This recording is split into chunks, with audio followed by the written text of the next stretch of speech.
Alright, how's it going everybody? It's been a long while since I made my last video on what dungeon is easiest to solo flawless.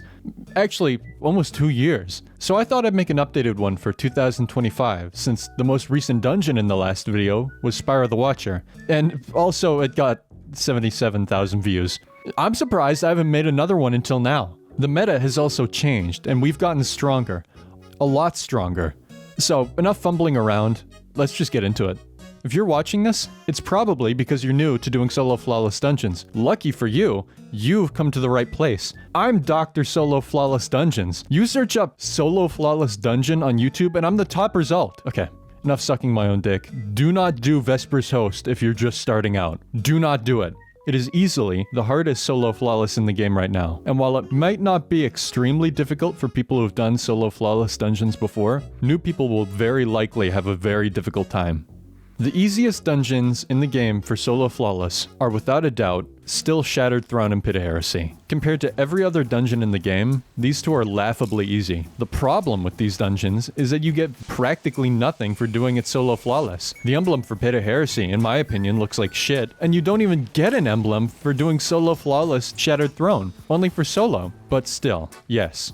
These two are the easiest dungeons in the game. The final boss of Shattered Throne gets 3-shot by Wardcliff, and 1-shot by Celestial Nighthawk. Pit of Heresy only has one boss, and the hardest part of the two dungeons, which is probably, or at least used to be, the second counter of Pit of Heresy, seems scary or difficult until you consider that 100 Resilience, Recovery, Frost Armor, Woven Mail, Sunshot, Zelly's Bane, Ancient Gospel, Choir of One, Graviton Lance, Trinity Gold, Indebted Kindness, Area Denal Frame Grenade Launchers, Machine Guns, Sunbracers, Prismatic Titan with Consecration, Prismatic Warlock, Bleak Watcher with Getaway Artist, any weapon with Volt Shot, Prismatic Hunter, Outbreak Perfected, any rocket sidearm, Supremacy.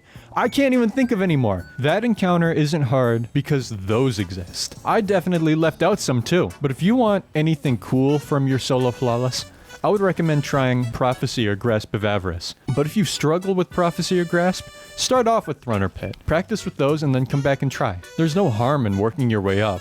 I did that, and now look at me. Still, there's more to discuss. The dungeons to avoid.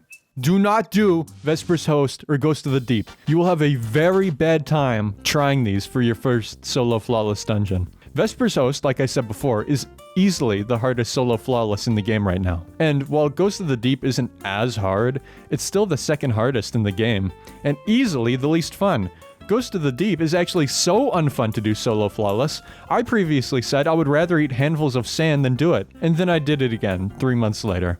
Still, stay away from these. At least stay away from Vesper's Host until you're ready to do it, but don't even bother with Ghost of the Deep unless you want to do every solo flawless. It's just not worth your time. It's just torture. It's torture. That's what it is. It's not fun. It's bad. Stay away from it. But if you're trying to start off with solo flawless dungeons, just start with Shattered Throne or Pit of Heresy. If you feel more confident in yourself, try Prophecy and or Grasp of Avarice. After you do those, I would recommend trying something more difficult. Move up to Duality or Spire of the Watcher. Then after that, go to Warlord's Ruin. And if you truly want to do the most difficult dungeon in the game, do Vesper's Host. Do note that there is a dungeon coming out, most likely within days of this video being out. It could even be out when I release this video, depending on how slow I am to edit it. Maybe I'll make a follow-up video specifically on the new dungeon. I think it's going to be around the difficulty of Vesper's Host. So this list will be exactly the same before and after the new dungeon. Nothing will change. The easiest dungeons will still be Shattered Throne and Pit of Heresy, because they wouldn't release a dungeon that is as easy as those two. Shit, there's no chance that the dungeon is going to be even as easy as Prophecy or Grasp of Avarice. I don't even think there's a chance it's as easy as Duality or like Spire of the Watcher. So do not worry about the new dungeon for solo flawless. Just start off with Shattered Throne or Pit of Heresy. Like I said before, maybe try Prophecy or Grasp. See how that goes, and then work your way up. But that's all I have for this video. So if you enjoyed it, give it a like. Thank you all so much for watching. And as always, go fuck yourself.